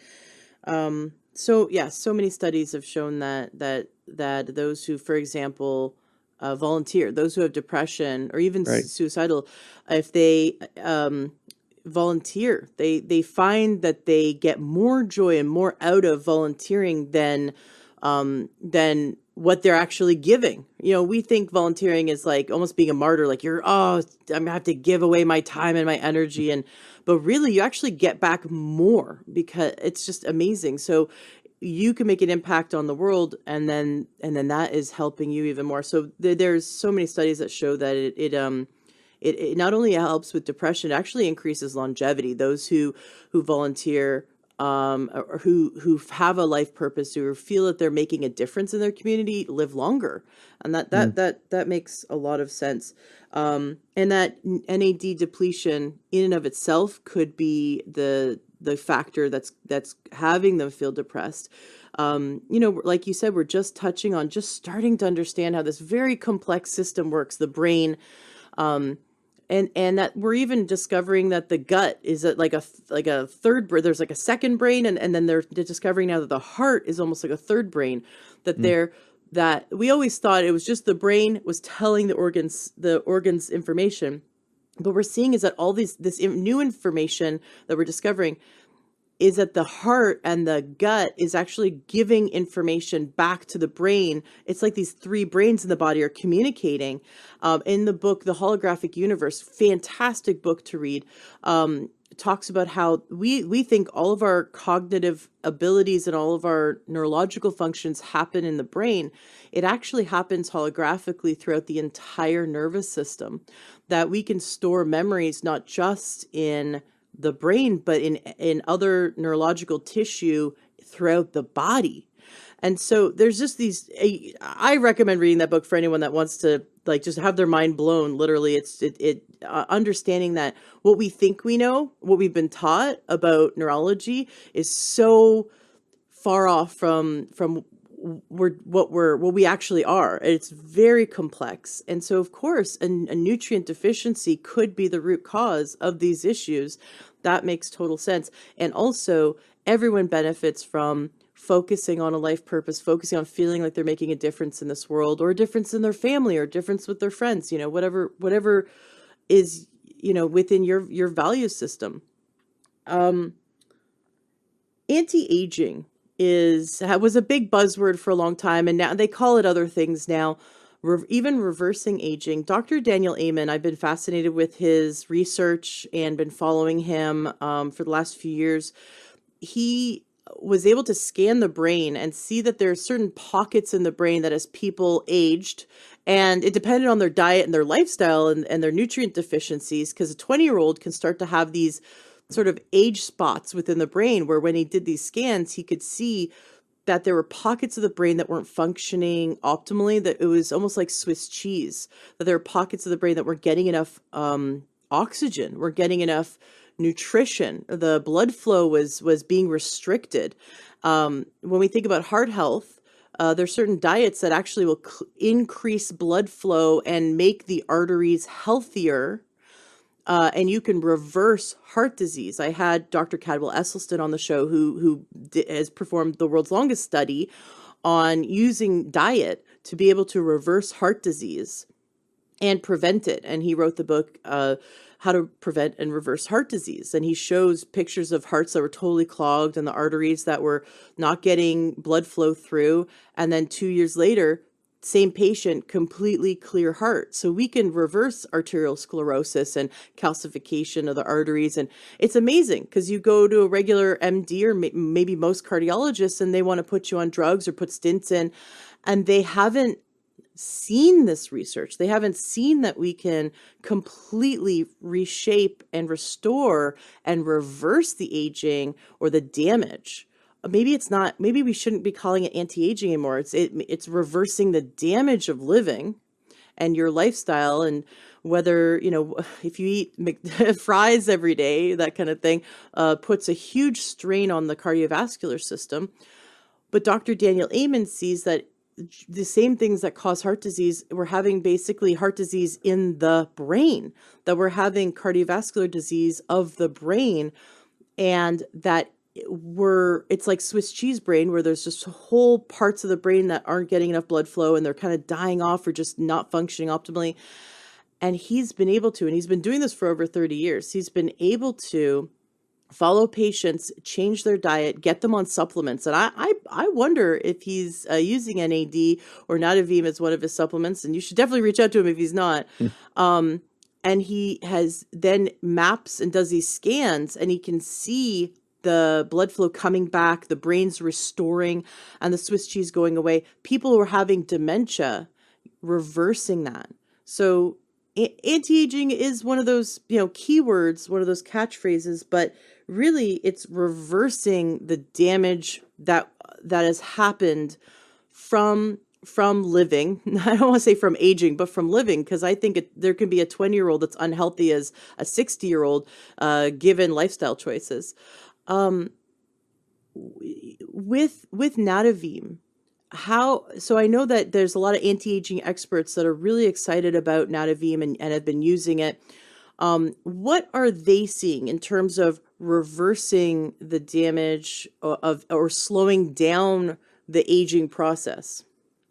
Well, there's two parts of this that's pretty exciting when you look at aging and the reversal of aging. And number one would be the mitochondrial theory of aging, that really all aging starts with the mitochondria, which, as you said, was, originally a bacteria, one cell kind of organism that predates as far beyond where humans were around and exist, and really understanding that that's where it starts on a cellular level. You want to understand everything. I think there's two ways to understand it. Number one is through energy, because we all are energy, really, frequencies and vibrations, and that's Einstein's wonderful contribution and many other quantum physicists' contribution to science and changing it forever, was that understanding that we aren't matter at all. And the other way is also to look at things really at the building blocks that are kind of visible and physical energy packets are in your cell. And understanding that, the function of the cell to regenerate and to get the ones that are, no longer functioning out require energy. And once that, stops to happen, you'll have aging occur. You'll have, dysfunction occur. And that's really what is triggering an aging response, so that this kind of max life potential is really just dictated by mitochondrial function. So if you can improve your mitochondria, that is one great way to increase the age you can live for. The other way to look at it, of course, is somewhat through DNA and understanding telomeres, and understanding how DNA starts to basically work against this, in a sense, and how we protect DNA and how we, again, regenerate ourselves. And NAD does have a positive impact on both of those. And so NAD is directly correlated to something called SIRT1, which helps out with telomerase and also helps with longevity that way. So, looking at it from those perspectives, is that NAD is a vital compound in two great arenas that you could say are dictating how we age. Now, the other element outside of NAD, and I think something you mentioned there as well, is this idea of, us aging. And I think aging, what we're doing is living unnaturally. If you're closer to nature, if you live a natural existence, I think you age at a natural pace. But when we live with light bulbs on all the time, that disrupt our endocrine system. when we eat things that are unnatural and also disrupt so many systems within the body, then we have to kind of reap what we sow in a sense. And part of that is aging. It can be seen as disease, right? If you age, the body, the functioning of everything doesn't work as it should and leads to dysfunction, which leads to disease or symptoms and then a disease, really. And so those are kind of, things you got to incorporate as well, because I hate to sit here and be like, take NAD and you won't age, and keep eating poorly and smoking and doing all these things negatively. It's like, live a natural life. And you might not need NAD. Now, at the same time, I have to say we live in a day and age where you can't really go out and just hunker down in a cave and be away from everyone and just live naturally there. And we do live within the constrictions of being in this modern world, meaning most of us has cell phones, most of us are around light bulbs all the time. And you could protect yourself as much as possible, but you're still going to have an impact on your body. Whether all the actions you do, you're going to be impacted in this world right now. Mm-hmm. So that's the reason also when people like, well, I probably don't need NAD, right? I'm really healthy. And it's like, I get it. You're really healthy. I take care of it. I'm really healthy, but you still live on a world that unfortunately has introduced so many unnatural things in it that you're going to be impacted.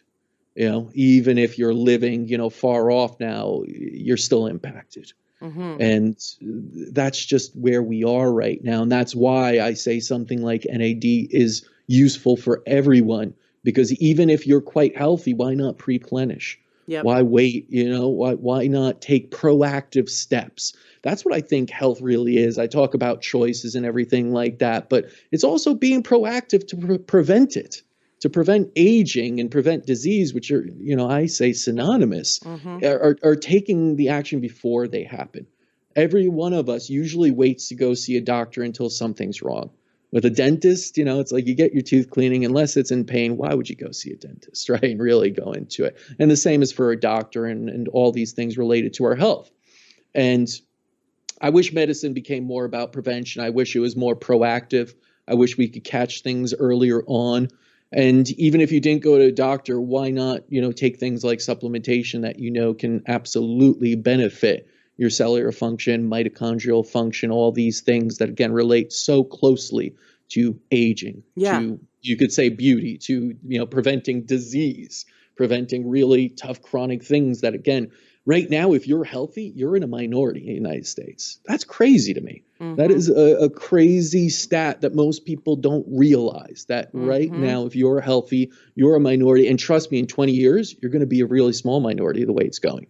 Yeah, it's going to be 80, 90% are going to be comorbidities through the roof, like, obesity, all of this chronic fatigue, diabetes. It'll be so normal then. Yeah. You're going to be a freak if you're healthy. And that's scary to me, because health is the greatest wealth. And, if we don't start turning things around, then that's what we're in for, a really sick society in many different ways, to say that. So you know what? I will say be proactive. Be proactive. It doesn't have to be Nadovim only. I think that's one little thing. That's not everything I do. Drink more water, breathe more, right? All sorts of things. But I just wish, I think by taking a pill, though, you kind of put a burden and you put some money into that pill. So it gives you, there is like a value intrinsic that I've seen. It's almost like when people take medicine, they start acting differently, almost like a placebo. Oh, I'm paying for it, I might as well do other things. And I think that's a good thing too. I do. Yeah, it motivates why you. I think you should pay your trainer, right? Pay him more than you pay, because you won't skip workouts if it costs a lot. Right. And it will take care of yourself. So this idea of also like free and not having to be responsible for your health, like, it's crazy to me. And I think it's part of the reason that we are, the majority of us are sick and kind of, waiting for someone to help us out, when in reality, we could absolutely take a lot of preventive and proactive steps to being healthy. Yeah. The listeners listening right now, we are the people who, in a sense, we're like salmon. We're swimming upstream. We don't want to be a statistic. 1 in 3 people will have a cancer diagnosis in their lifetime. That is ridiculous. If you're in a room with 3 people, one of them is going to have cancer. That is insane. That is absolutely insane. The idea that our soil is so deplete of minerals, and plants can't make minerals, animals can't make minerals. They have to come from the soil. And that we're just not getting, if our body is minerally depleted, especially magnesium, which is out of all the 60 essential minerals, magnesium is the most important. 1,800 enzymatic processes in the body use magnesium. Zinc is the second most important at 800 processes. Calcium's not even in the top two. And we're marketed that we need to drink cow's milk for calcium. Cow's milk has a whole host of health issues that it comes with. It causes obesity and heart disease. And they're it depends on who pays for the research. So you always have to watch. If there's a research paper that says cow's milk's healthy, go follow the money, and you're gonna find that it was paid for by someone who benefits from selling cow's milk. It's just crazy. We're marketed to.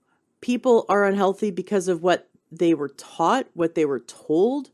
And we've been raised watching, McDonald's commercials and Kellogg's, Fruit Loop cereal or whatever, Lucky Charms commercials. Like, we've been raised to see that these are actually foods. They're not foods. They're something that represents food, that's pretending to be food, but it's not nutritious for the body. A lot of them are fortified with artificial vitamins that actually do more damage, especially for people who have methylation issues, like the MTHFR SNP. And so many people have MTHFR because of the toxicity in our environment. That's what we're seeing more and more.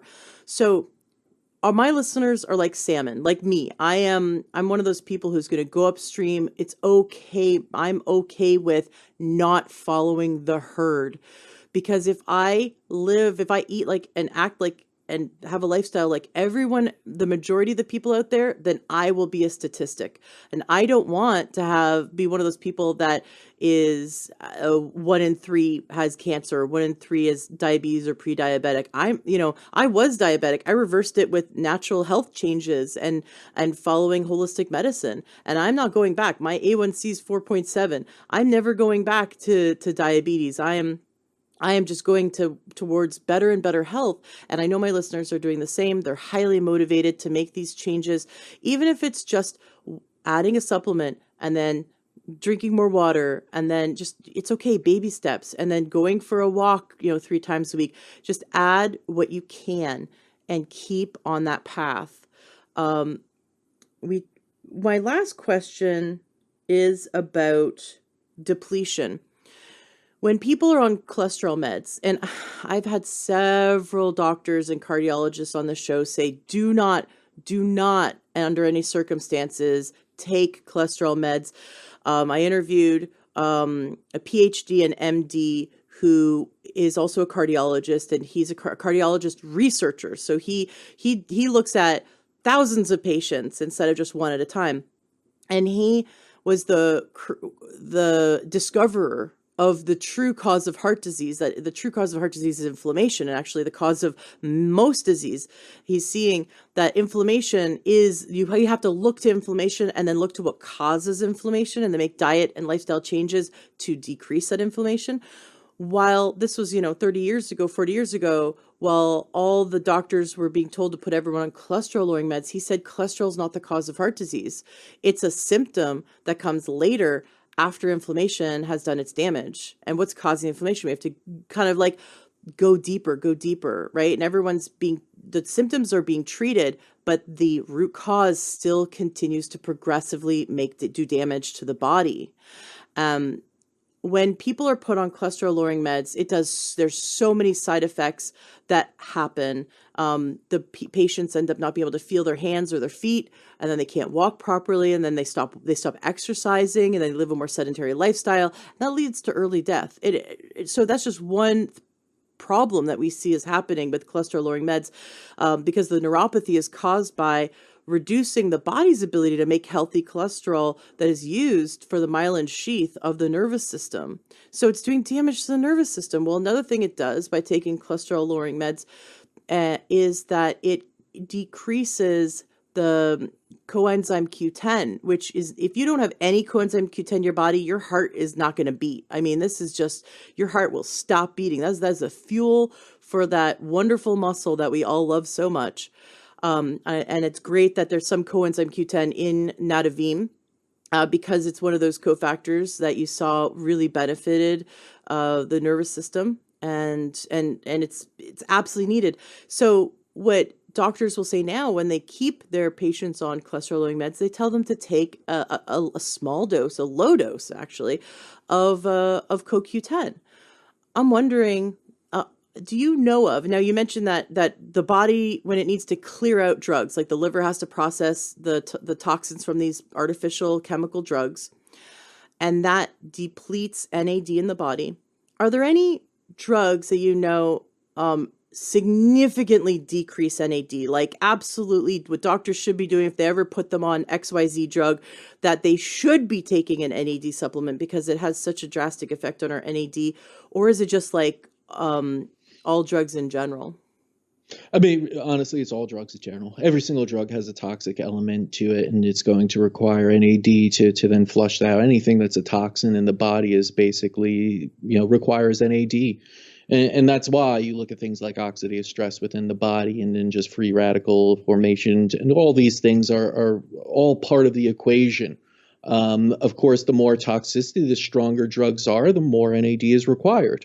And what do we do with everyone that's on a lifelong intervention? At a certain point, you have to boost because you're getting used to the drug, right? Your body is adjusting to it in a sense, which the body always does. It always adjusts. You're giving it something synthetic. It's not supposed to be there in a way. The body will adjust. It will, try and maintain and go into homeostasis. So what do? We give stronger drugs. We go higher milligrams and dosage. And guess what? That just depletes more and more NAD. So we go in this vicious cycle of, well, you're going to need more because you're not getting the effects of the lower dosage anymore. So we'll put you on this. And then what happens? You get a symptom from that down the line. Okay, that's a known symptom. No worries. We'll put you on another drug. Guess what? More NAD depletion. So, this kind of approach we have with medicine right now, if you really took a step back, it makes no sense.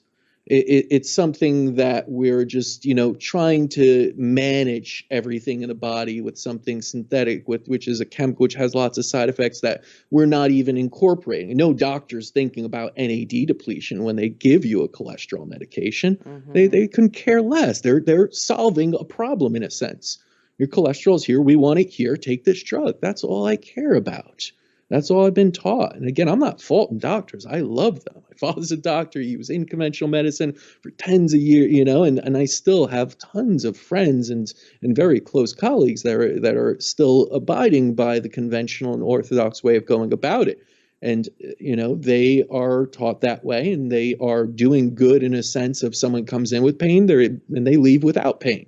But the long-term ramifications of chronic disease are, you can't really say that we're winning that battle, that we're doing something that's really getting to it, the core of it and reversing disease. So, when you have this many people on this many medications, you're bound to be depleting not just of NAD, of many other really, really important elements within the body that are critical to just regeneration, to health in general. So it's like, to anyone listening, I'm not bashing it because it's required at times, but I would want to take a different approach that, yes, it's required at times, but what's the quickest way to get off of them? What's the quickest way to get your body back to where it's in a self-regulating space? It doesn't require outside intervention of drugs within the body to do what it should be doing. And that's really like kind of my mission is to show people, because again, I'm not a doctor. I'm not going to go out there and push all the kind of clinical data on everyone and go in that really technical analysis of each disease. I'm here to kind of tell you what I've seen within, the 40 years or so I've been in medicine or around it, to say that prioritize health and understand that, your natural state is health. Don't, buy into that, I'm diseased, I'm going to live with that forever, because that's not a narrative you want to be in. because it is one that will lead to kind of depression and this giving up on your own body to do what it's doing, what it should be doing, these miraculous things of healing itself every single day, and so many processes that allow us to live that are just really phenomenal when you kind of take a step back and say, damn, my body does all of that in 1 second, trillions of chemical actions that allow us to live and in perfect unity and harmony doing all this. So, put more faith in your body in a sense, and start to understand that there are options out there. One of them is taking, of course, something like NAD or Nadovim or, but there are so many other options out there to bring you back into a healthy state. Because as long as you are taking any drugs or anything, that's kind of the admission that you're in a disease state. Yeah. Without the drugs, you are in a disease state, and you still are. It's not like, your cholesterol is high. Yes, we're managing it. Okay, then you're telling me if you got off that pill, you'd be healthy? No, it's not making you healthy. It's just managing your disease. And I want people to think about differently, like stop managing disease. Yes, there's a time and place you need to manage things, but it's not a lifelong process. It doesn't have to be. And, if you prioritize health and you start listening to great podcasts such as this one and start to appreciate a different approach to what, health can be, what it should be, which is, this natural state where you don't need this intervention and other people kind of giving you things to make you healthy. That's when, there is going to be a breakthrough, I think, not only in yourself, but in society as a whole. And that's really what I'm aiming for. And if Nadovim is just one of those hundreds of thousands of probably solutions out there, that's great. Try it out. Give it, I always say experience is what's going to lead you there. You could look at all the evidence in the world, but until you start experiencing, start taking an action, it doesn't really matter what the evidence says because you're not applying it to yourself anyway. Mm-hmm. So yeah, it's one of those things that, so many of us rely on medication that in reality, if you broke it down, even to this one thing of looking, how can I be NAD depleted? Because you're taking lots of medications. That's one of the reasons. Yeah. And, even to take them, there really should be no counterindications of the medication. I won't say that for everyone. I do think you need to talk to your doctor before anything.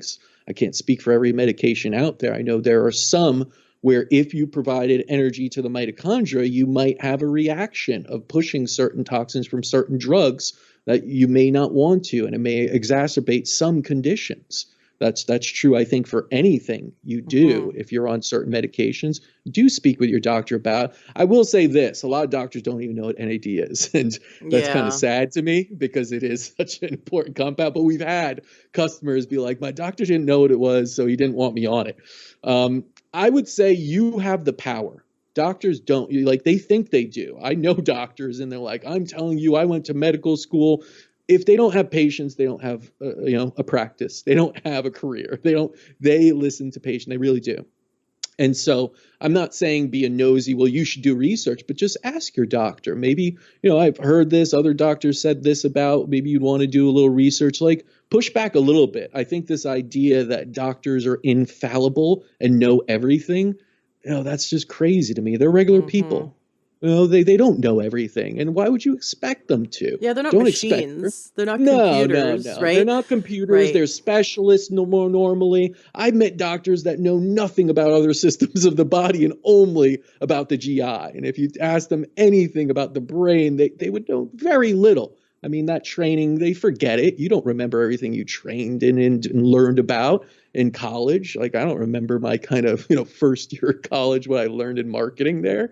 Probably terms that are completely outdated anyway now. Right. So, I think there is something to be said, when a doctor says something, you're allowed to ask why, not in an adversarial way, because I love doctors and I know a lot of people come in and just print out, WebMD things and be like, oh, I think I have this. And doctors don't like that. But I think there's this ability to kind of see yourself as in a relationship with a doctor. We always say our doctors here and everything, they're coaches. You're the athlete. You do need to listen, but it's a back and forth. It's a relationship of trust.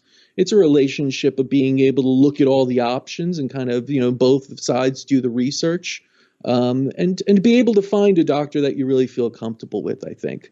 It's not that all doctors are created equal. They are not. There are many different, they're all, I think, have good intentions, but that doesn't mean every doctor is, the right one, or just because they're in, your health insurance plan that you should just listen to them. Like, seek out other options and see. And then maybe one is going to be like, oh yeah, NAD, I know that stuff. That would be great for you. You should do that. So Now, that would be your New York Center for Innovative Medicine, can people from around the world work with your doctors, your functional medicine doctors, through like Skype, or can they do telemedicine basically with them, or do they have to go there in order to work with your doctors? we're like old school in that way. We want to work with people here. This is where the treatments are. There's only so much we could do. It's not to say you could do consultation. We have a patient ambassador that we speak with that is a practitioner here that you could, do consultations with and talk to. But when it comes to actually getting treatments, it's here. Because of the fact that we have over 100 therapies here. I mean, we really take pride in the amount of therapies and the way we personalize them to each. But if you're not here, we can't do that. The idea of being like, training with a coach and him not being there when you're doing laps or doing, all these other things, that's difficult. That's tough. And a lot of times if you require an intravenous infusion because you are depleted of something, it's very difficult to do that when you're not here. And we want to be responsible for that. And while we understand that traveling isn't always, easy, we also think health is a priority, right? And if you want to get it done right with us, then we'll make it as easy as possible, meaning trying to do as quickly as possible. If you're traveling, we have people come here from all over the world. And it is unique in that way that you have so many options, and it's not just NAD. That's, again, just one of tons of different ingredients we'd use in IVs, but we also have spiritual things, psychological. We have a psychologist on hand, psycho-emotional therapies, all types of energy medicines, anti-aging. I mean, you got to run the gambit. Again, if you show up to a house with just a hammer, you may not fix the problem. You want a good toolkit. You do, Yeah, right? And you absolutely. want all those things in there. So that's important. But at the same time, I will, and everyone here will speak to anybody, even if they can't come into the center. We have great resources, great information, great network of people that can help in some way, shape, or form. So if you're not ready to make it over to New York, or you're not sure, I mean, there's still so many steps you can take, whether that's just taking Nadovim. That's a great step. Or it's learning or listening to our podcast or doing anything like that. We wanted to make it easy for anyone to empower themselves and make the right choices for their health, even if they can't get into the clinic. Awesome. Thank you, Caspar Szulc, for coming on the show and sharing about NAD and Nadovim. Back when I was just starting to get on the health train, I decided to buy my B vitamin supplements and I had no idea that I had MTHFR. I bought my B vitamin supplements from Trader Joe's, and I didn't really notice a difference. I didn't really feel, that much more energy. I kind of felt nauseous actually when I took them, and then my pee turned a bright yellow. It wasn't until years later that I met with a naturopathic doctor who formulated his protocol, and it was life-changing. Within 5 days, I was waking up like just so much energy in the morning with mental clarity, just like I felt like I was a kid again. And that's the difference between really high quality, and it was the same. Like, you look at the back of the package and they look kind of similar if you don't know what you're looking for and you don't know about the companies. Okay, this has B vitamins, that has B vitamins. Why was it that taking one kind of made me nauseous and didn't really give me energy, and the other one, no nausea, and I felt it was like a totally game changer, totally life changing. And yet they looked on paper like, sort of similar supplements.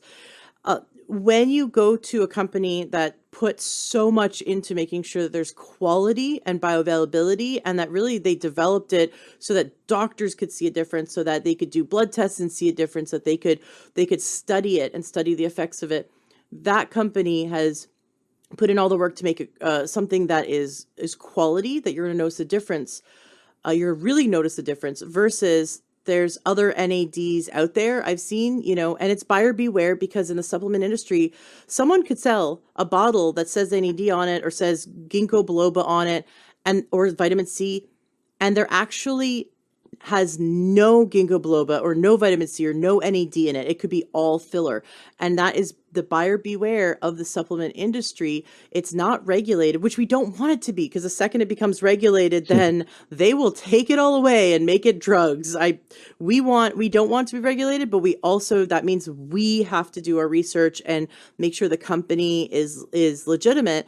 And really, the company has the ethics and the standards, the high quality standards, to make sure that that what's in the bottle is what's on the label.